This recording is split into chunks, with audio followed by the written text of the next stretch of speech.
ರಾತ್ರೋರಾತ್ರಿ ಕಳ್ಳರಂತೆ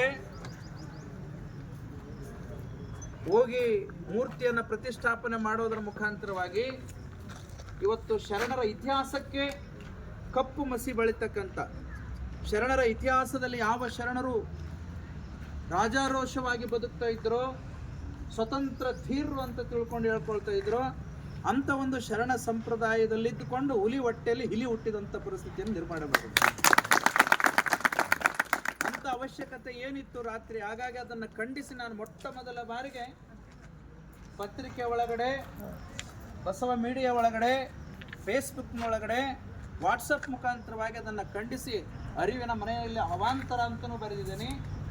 ಮತ್ತು ಅರಿವಿನ ಮನೆ ಸರ್ವರ ಗುರುಮನೆ ಆಗಲಿ, ಅಪ್ಪಣ್ಣನ ಗುರುಮನೆ ಆಗಲಿ ಅಂತ ಬರೆದಿದ್ದೀನಿ.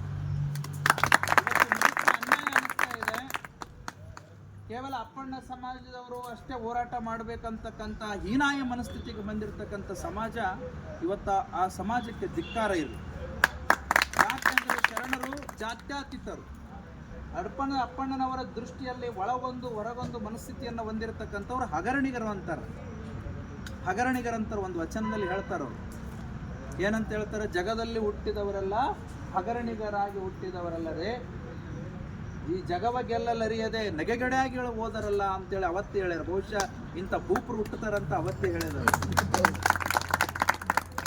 ಇವತ್ತು ಒಬ್ಬ ಮನುಷ್ಯನಿಂದ ಕಣ್ಣನ್ನು ಕಳ್ಕೊಂಡು ಕುರುಡನಾಗಿ ಬದುಕಬಹುದು. ತಾಯಂದ್ರೆ ಕಣ್ಣಿಲ್ಲ ಅಂದ್ರೆ ಕುರುಡಾಗಿ ಬದುಕಬಹುದು. ಒಂದು ಕಾಲಿಲ್ಲ ಅಂತಂತಂದ್ರೆ ಎಳವನಾಗಿ ಬದುಕಬಹುದು. ಚಳಿ ಒಂದ್ ವೇಳೆ ಬುದ್ಧಿ ಕೆಟ್ಟಂದ್ರೆ ಹುಚ್ಚನಾಗಿ ಬದುಕಬಹುದು. ಬೆರಳುಗಳು ಕಟ್ಟಾಯ್ತಂದ್ರೆ ಊನಾಗಿ ಬದುಕಬಹುದು. ಆದ್ರೆ ಹೃದಯನೇ ಇಲ್ಲ ಅಂತಂದ್ರೆ ಬದುಕಲಿಕ್ಕೆ ಸಾಧ್ಯ ಇಲ್ಲ. ಹಾಗೆ ಬಸವಣ್ಣನವರಿಗೆ ಹೃದಯವಾಗಿರ್ತಕ್ಕಂಥವ್ರು ಯಾರಂದ್ರೆ ಅಪ್ಪಣ್ಣನವರು. ಜ್ಞಾನ ಸಿಂಧು, ಜ್ಞಾನ ಶಿಖರ ಬಸವಣ್ಣನವರು ಎಲ್ಲಿರ್ತಾರೋ ಅಲ್ಲಿ ಅಪ್ಪಣ್ಣ ಇರಬೇಕು. ಅಪ್ಪಣ್ಣನವರು ಎಲ್ಲಿರ್ತಾರೋ ಅಲ್ಲಿ ಬಸವಣ್ಣನವರು ಇರಲೇಬೇಕು. ಕೇವಲ ಇತಿಹಾಸದಲ್ಲಿ ಯಾರೋ ಪುರಾಣಕಾರರು ಮತ್ತೊಬ್ಬರು ಬರೆದವ್ರಿಗೆ ಅಂತಲ್ಲ, ಸ್ವತಃ ವಚನಗಳೇ ಸಾಕ್ಷಿಯಾಗಿರ್ತಕ್ಕಂಥವು. ಇವತ್ತು ಕಲ್ಯಾಣ ಕ್ರಾಂತಿ ಘಟನೆಗಳು ನಡೀತಾವೆ. ಈ ಒಂದು ವಚನ ಸಾಹಿತ್ಯದ ಚಳವಳಿ ಹುಟ್ಟ ಆಗ್ತದೆ. ಇದೆಲ್ಲದರ ಹಿಂದೆ ಬಸವಣ್ಣನವರು ಎಷ್ಟು ತ್ಯಾಗ ಈ ಸಮಾಜಕ್ಕಿದೆ, ಎಷ್ಟು ಕೊಡುಗೆ ಇದೆಯೋ ಅಷ್ಟೇ ಪ್ರಮಾಣದಲ್ಲಿ ಅಪ್ಪಣ್ಣನ ಕೊಡುಗೆ ಇದೆ. ಈಗಿನ ಸ್ವಾಮಿಗಳು ಒಬ್ಬರು ಶಿಷ್ಯರಿಲ್ಲ ಅಂತಂದ್ರ ಮುಂದಕ್ಕೆ ಹೋಗಲ್ಲ, ಹೆಜ್ಜೆ ಇಡಲ್ಲ. ಅವ್ರಿಗೊಬ್ಬರು ಕಾರ್ಯದರ್ಶಿ ಇಲ್ಲ ಅಂತಂದ್ರೆ ಅವ್ರ ಮಠದ ಕಾರ್ಯಗಳೇ ಇಲ್ಲ.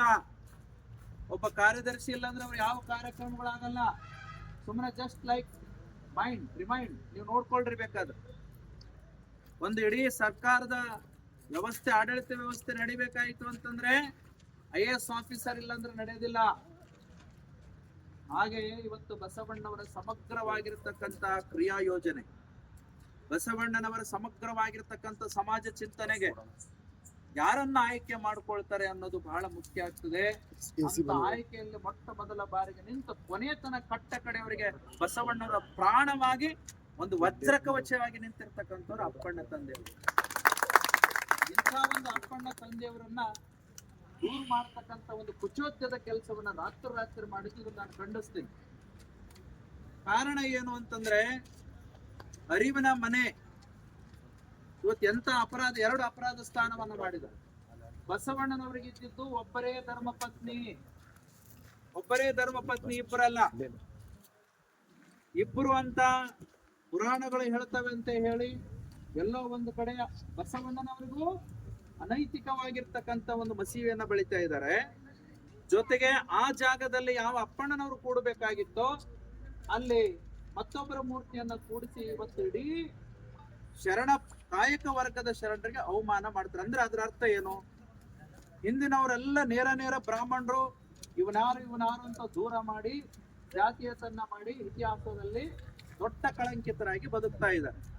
ಅವರು ಹೊರಶತ್ರುಗಳಾದ್ರೆ ಒಳಶತ್ರುಗಳು ಇವತ್ತಿನ ದಿನಮಾನದಲ್ಲಿ ನಮ್ಮವರೇ ನಿಂತುಕೊಂಡು ಇವತ್ತು ಬಸವಣ್ಣನವರನ್ನು ಬ್ರಾಹ್ಮಣೀಕರಣಗೊಳಿಸಿ, ಬಸವಣ್ಣವರ ವಿಚಾರಧಾರೆಗಳನ್ನ ಬ್ರಾಹ್ಮಣೀಕರಣಗೊಳಿಸಿ ಇವತ್ತು ಬಸವಣ್ಣನವರಿಂದ ದೂರ ಮಾಡತಕ್ಕಂಥ ಒಂದು ತಂತ್ರಗಾರಿಕೆ ಇವತ್ತು ನಡೆದಿಲ್ಲ. ಇದು ಅಕ್ಷಮ್ಯವಾಗಿರ್ತಕ್ಕಂಥ ಒಂದು ಅಪರಾಧ ಅಂತ ನಾವು ಭಾವಿಸ್ಕೊಳ್ಬೇಕು. ಏನ್ರಿ ಇವತ್ತು ಎಂಥ ಒಂದು ಅನ್ಯಾಯ ನಡೆದಿದೆ. ನೀವು ನಿಮ್ಮ ದೇವಸ್ಥಾನಗಳಲ್ಲಿ ಕೂಡಿಸ್ಕೊಳ್ಳಿ, ನಿಮ್ಮ ಮನೆಯಲ್ಲೇ ಕೂಡಿಸ್ಕೊಳ್ರಿ, ಬೇರೆ ಅನ್ನೋದಿಲ್ಲ. ಸಾರ್ವಜನಿಕವಾಗಿರ್ತಕ್ಕಂಥದ್ದು ಎಲ್ಲರ ಹಕ್ಕು, ಅದು ಸಂವಿಧಾನಾತ್ಮಕವಾಗಿರ್ತಕ್ಕಂಥ ಹಕ್ಕು ಪ್ರದೇಶ. ಇದು BKDB ಅಂಡರ್ನಲ್ಲಿ ಬರ್ತಕ್ಕಂಥ ಒಂದು ಜಾಗ. ಅಂತ ಒಂದು ಜಾಗದಲ್ಲಿ ದಬ್ಬಾಳಿಕೆ ಮಾಡಿ ನೀವು ಮೂರ್ತಿಗಳನ್ನ ಕೂಡಿಸ್ಬೇಕಾಯ್ತಂದ್ರೆ ಕೇವಲ ನಿಮಗಷ್ಟೇ ಅಧಿಕಾರ ಇದೆಯಾ? ಬೇರೆಯವ್ರಿಗೆ ಯಾರಿಗೂ ಅಧಿಕಾರ ಇಲ್ಲ ಕೂಡ್ಸಕ. ಒಂದ್ ವೇಳೆ ನೀವು ನಾವೇನಾದ್ರೂ ಮನಸ್ಸು ಮಾಡಿದ್ರೆ ಅಂತಂದ್ರೆ ಕಲ್ಯಾಣ ಕ್ರಾಂತಿ, ಎರಡನೇ ಕಲ್ಯಾಣ ಕ್ರಾಂತಿಯನ್ನ ವಿಶ್ವಗುರು ಬಸವಣ್ಣನವರಿಗೆ, ಅಪ್ಪಣ್ಣನವರಿಗೆ, ಸ್ವಾಮಿಗಳಿಗೆ. ಕೆಳವರ್ಗದವರು ಅಬಲರು ಸಬಲರಲ್ಲ, ಕೆಳವರ್ಗದವರು ಅಜ್ಞಾನಿಗಳು, ಅವ್ರ ಜ್ಞಾನಿಗಳಲ್ಲ. ಕೆಳವರ್ಗದವ್ರ ಮೇಲೆ ಏನ್ ಬೇಕಾದ್ರೂ ಸಹಿತ ಮಾಡ್ಲಿಕ್ಕೆ ಬರ್ತದೆ. ನಮ್ಮ ಅಧಿಕಾರ ಒಂದಿತ್ತು, ದುಡ್ಡು ಒಂದಿತ್ತು ಅಂದ್ರೆ ಏನ್ ಬೇಕಾದ್ರೂ ಮಾಡ್ಬೇಕಾದ ಬರ್ತದೆ ಅಂತ ತಿಳ್ಕೊಂಡು ಏನು ಭಾವಿಸ್ಕೊಳ್ಳೋದಿಲ್ಲ. ಇದು ಸಂವಿಧಾನ, ಅಂಬೇಡ್ಕರ್ ಸಂವಿಧಾನದಲ್ಲಿದ್ದೀರಿ, ಎಚ್ಚರವಿರ್ಲಿ. ಇದು ಯಾವುದೋ ಓಬರಾಯನ ಕಾಲ ಅಲ್ಲ. ಸಾಂವಿಧಾನಿಕವಾಗಿರ್ತಕ್ಕಂಥ ಹೋರಾಟ, ಕಾನೂನುಬದ್ಧವಾಗಿರ್ತಕ್ಕಂಥ ಹೋರಾಟ ಮಾಡಿ ಒಂದು ವ್ಯವಸ್ಥೆಯಲ್ಲಿ ನಾವು ತರಬೇಕು ಅಂತ ನೀವೆಲ್ಲರೂ ಸೇರ್ಕೊಂಡು ತಾಳ್ಮೆಯನ್ನ ತಗೊಂಡಿದ್ದೀರಿ. ಇದು ನಿಜಕ್ಕೂ ನಿಮ್ಮ ತಾಳ್ಮೆಗೆ ನಾನು ಬಹಳ ಕೃತಜ್ಞತೆಯನ್ನು ಸಲ್ಲಿಸ್ತೇನೆ. ಅವರಂತ ತಾಳ್ಮೆ ಗಟ್ಟಿದ್ರೆ ಅಂದ್ರೆ ರಾತ್ರಿ ಏನೆಲ್ಲ ಆಗ್ಬೋದಾಗಿತ್ತು. ಅದಕ್ಕಾಗಿ ದಯವಿಟ್ಟು ಅಧಿಕಾರಿಗಳು ಈ ವಿಷಯದಲ್ಲಿ ನೀವು ಮೇನಮೇಷ ಮಾಡಬಾರ್ದು. ಈ ವಿಷಯದಲ್ಲಿ ತಾಳ್ಮೆಯನ್ನ ನೀವು ಜಾಸ್ತಿ ಪರೀಕ್ಷೆ ಮಾಡಬಾರ್ದು. ಇವತ್ತು ರಾಜ್ಯಾದ್ಯಂತ ಹೋರಾಟ ನಡೀತಾ ಇದೆ. ಇವತ್ತು ಹಡಪದ ಸಮಾಜದವರು ಹೊರಗಡೆ ಬರ್ತಾರೆ, ನಾಳೆ ಕುಂಬಾರ ಸಮಾಜದವರು ಒಳಗಡೆ ಬರ್ತಾರೆ, ನಾಳೆ ಹರಳೆಯ ಸಮಾಜದವ್ರಿಗೆ ಏನಂತ ಉತ್ತರ ಕೊಡ್ತೀರಿ? ಏನಂತ ನೀವು ಅವರಿಗೆ ನ್ಯಾಯವನ್ನ ಕೊಡ್ತೀರಿ? ಅದಕ್ಕಾಗಿ ದಯವಿಟ್ಟು ಇಲ್ಲಿ ಆಗಿರ್ತಕ್ಕಂಥ ಏನು ಘಟನೆ ಇದೆ ಸರಿಪಡಿಸ್ಕೊಳ್ಳಿ. ಇನ್ನೂ ಕಾಲ ಮಿಂಚಿಲ್ಲ ನಿಮಗೆ. ಮತ್ತೆ ಬಂಡತನ ಮಾಡಿ ನೀವೇನಾದ್ರೂ ಸ್ಟೇ ತರ್ಲಕ್ ಹೋದ್ರಿ ಅಂತಂದ್ರೆ ಖಂಡಿತವಾಗಿ ಈ ಕಲ್ಯಾಣ ಇದು ಸಾಮಾನ್ಯ ಕಲ್ಯಾಣ ಆಗಿರೋದಿಲ್ಲ. ಅವತ್ತು ಒಂದು ಕರೆ ನೊಂದು ಬಸವಣ್ಣನವರು ಶರಣರು ಹೇಳಿದರೆ, ಕಲ್ಯಾಣ ಹಾಳಾಗಿತ್ತು, ಬತ್ತಿ ನಂದಿತ್ತು, ತೈಲ ಒಡೆಯಿತ್ತು, ಜ್ಯೋತಿ ನಂದಿತ್ತು ಅನ್ನೋ ರೀತಿ ಆಗಿತ್ತಲ್ಲ. ಮೊನ್ನೆ ನಮ್ಮ ಮುಲಿಗೆ ಎಲ್ಲಿದ್ದಾರೆ ಅವರು ಬಹಳ ನೊಂದುಕೊಂಡೆ ಹೇಳಿದ್ರು. ಅವರು ಎಂತ ಒಂದು ಪ್ರಶ್ನೆ ಇವತ್ತಿಗೂ ನಮಗೆ ಹೃದಯ ಸ್ಪರ್ಶಿ ಆಗಿರ್ತಕ್ಕಂಥ ಮಾತುಗಳು ಮಾಡಿದ್ರು. ಅಪ್ಪಗಳೇ, ನಮಗೆ ಬಸವಣ್ಣರು ಗೊತ್ತಿಲ್ಲ, ಸಮಾಜ ಕೇಳ್ತದೆ, ನಾವು ಪ್ರವಚನ ಮಾಡ್ಬೇಕಾದ್ರೆ ನಾವೇನು ಉತ್ತರ ಕೊಡ್ಬೇಕು? ನಮಗೆ ಬಸವಣ್ಣರು ಗೊತ್ತಿಲ್ಲ, ವಚನಗಳು ಗೊತ್ತಿಲ್ಲ, ಶರಣರು ಗೊತ್ತಿಲ್ಲ. ನೀವೇ ಬಂದ್ರಿ, ನೀವೇ ನಮ್ಮ ಸಮಾಜದ ಹತ್ರ ಬಂದು ಬಸವಣ್ಣವರು ತಿಳಿಸಿದ್ರಿ, ಅಪ್ಪಣ್ಣ ನಿಮ್ಮ ಸಮಾಜ ಅಂತ ಹೇಳಿದ್ರಿ, ಲಿಂಗ ಕೊಟ್ರಿ, ವಚನಗಳು ಕೊಟ್ರಿ, ರುದ್ರಾಕ್ಷಿ ಧರಿಸಿದ್ರಿ, ವಿಭೂತಿಯನ್ನ ಧರಿಸ್ಕೊಂಡ್ರಿ. ಯಾವಾಗ ಕೂಡಿ ಉಂಡು ಎಲ್ಲರೂ ಒಂದು ತತ್ವದ ವಾರಸ್ದಾರ ಆಗ್ಬೇಕು ಅನ್ನೋದ್ರೊಳಗಡೆ ಮತ್ತೆ ನಮ್ಮನ್ನು ಒದ್ದು ಹೊರಗಡೆ ಆಗ್ತಾ ಇದ್ರಿ. ಯಾವ ಕೇಳಿದ್ರು ಈ ರೀತಿ ಪರಿಸ್ಥಿತಿ ಅಂದು 12ನೇ ಶತಮಾನದಲ್ಲಿ ಆಗಬಾರದಂತಾನೆ ಬಸವಣ್ಣನವರು ಸಮಗ್ರವಾಗಿರ್ತಕ್ಕಂಥ ಒಂದು ಚಿಂತನೆಯೊಂದಿಗೆ ಎಲ್ಲರನ್ನ ಕರ್ಕೊಂಡು ಕೂಡಿ ಜ್ಞಾನ ಗಳಿಸುವ, ಕೂಡಿ ಧರ್ಮವನ್ನು ಬೆಳೆಸುವ ಒಂದು ಶಕ್ತಿಗೆ ಕೈ ಹಾಕಿ ಅವರು ನ್ಯಾಯವನ್ನು ಒದಗಿಸಿಕೊಟ್ರು. ಆದ್ರೆ ಇವತ್ತಿನ ದಿನಮಾನದಲ್ಲಿ ಬಸವಣ್ಣರವರಿಂದ ದೂರ ಮಾಡತಕ್ಕಂಥದ್ದು ಅಕ್ಷಮ್ಯ ಅಪರಾಧವಾಗಿದೆ. ಈ ನಿಟ್ಟಿನಲ್ಲಿ ಕೇವಲ ಇದು ಹಡಪದ ಸಮಾಜದವರು ಅಷ್ಟೇ ಅಲ್ಲ, ನಾವೆಲ್ಲ ಸ್ವಾಮಿಗಳ ಹತ್ರ ಅದೇ ಮಾತಾಡ್ತಾ ಇದೀವಿ. ನಾಳೊಂದು ದಿವಸ ಇವತ್ತು ನಮ್ಮ ಮಠ ಬಾಗಿಲಿಗೆ ಬಹುದೊಡ್ಡ ಕಂಟಕ ಬಂದು ನಿಲ್ತದೆ. ಇವತ್ತು ಯಾವ ಮಠಗಳು, ಯಾವ ಅಧಿಕಾರಿಗಳು ಇವತ್ತೆಲ್ಲ ನಿಂತಿರೋದೇ ಕಾಯಕ ವರ್ಗದ ಮೇಲೆ. ಕಾಯಕ ವರ್ಗದ ಮೇಲೆ ಒಂದ್ ವೇಳೆ ನೊಂದುಕೊಂಡ್ರೆ, ಕಾಯಕ ವರ್ಗಗಳು ಒಂದ್ ವೇಳೆ ಉಗ್ರ ಹೋರಾಟಕ್ಕೆ ನಿಂತಿರಂತಂದ್ರೆ ಯಾವ ಮಠಗಳು ಉಳಿಲಿಕ್ಕೆ ಸಾಧ್ಯವಿಲ್ಲ.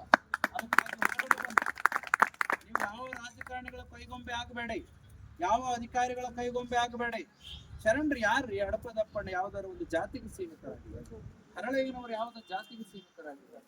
ಯಾರು ಇವತ್ತು ಮೊನ್ನೆ ತಾನೇ ನಾನು ಜ್ಞಾನಮನ ಉತ್ಸವ ಮಾಡಂತ ಸಂದರ್ಭದಲ್ಲಿ ನಿಜವನ್ನು